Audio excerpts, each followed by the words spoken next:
এখন লেখা লিখবেন ব্যবহার করবে, যেখানে পারে সেটা গুলি করবে। বাংলাদেশের রাজনীতিতে আবারও ঝড়। সম্প্রতি ফাঁস হওয়া একটি অডিও রেকর্ডিং ঘিরে দেশ জুড়ে শুরু হয়েছে বিতর্ক, উদ্বেগ আর চাঞ্চল্য। ব্রিটিশ সংবাদ মাধ্যম বিবিসির এক অনুসন্ধানী প্রতিবেদনে দাবি করা হয়েছে, গত বছরের কোটা সংস্কার আন্দোলন চলাকালে তৎকালীন প্রধানমন্ত্রী শেখ হাসিনা নিরাপত্তা বাহিনীকে গুলি করার নির্দেশ দিয়েছিলেন। যেখানে পারে সেটা গুলি করবে, হেলিকপ্টার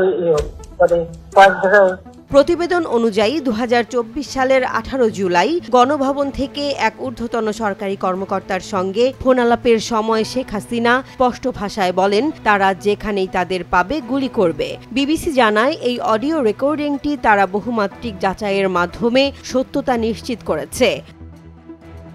ব্রিটেন ভিত্তিক অলাভজনক সংস্থা ইয়ারশট, যারা অডিও ফরেনসিক ও মানবাধিকার সংক্রান্ত তদন্তে বিশেষজ্ঞ, তারা এই রেকর্ডিংয়ে ইলেকট্রনিক নেটওয়ার্ক ফ্রিকোয়েন্সি শনাক্ত করেছে, যা রেকর্ডিংয়ের প্রাকৃতিকতা প্রমাণ করে। অডিওতে কণ্ঠের স্বর, ছন্দ, শ্বাস ও ব্যাকগ্রাউন্ড নয়েজ বিশ্লেষণ করে ইয়ারশট জানায়, এটি এডিট করা হয়নি, বরং এটি একটি আসল রেকর্ডিং। আন্তর্জাতিক মানবাধিকার আইনজীবী টবি ক্যাডম্যান বিবিসিকে বলেন, এই রেকর্ডিংগুলো শেখ হাসিনার ভূমিকার অত্যন্ত গুরুত্বপূর্ণ প্রমাণ। এগুলো কেবল স্পষ্ট নয়, বরং ফরেনসিক বিভাগে বিশ্বাসযোগ্যও।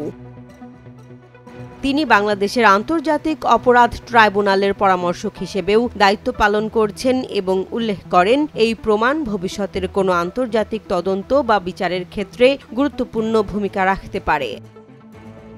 আর এই রেকর্ডিং এখন যুক্ত হচ্ছে আন্তর্জাতিক অপরাধ ট্রাইব্যুনালের মামলায়, যেখানে শেখ হাসিনার ভূমিকা নিয়েই তদন্ত চলছে।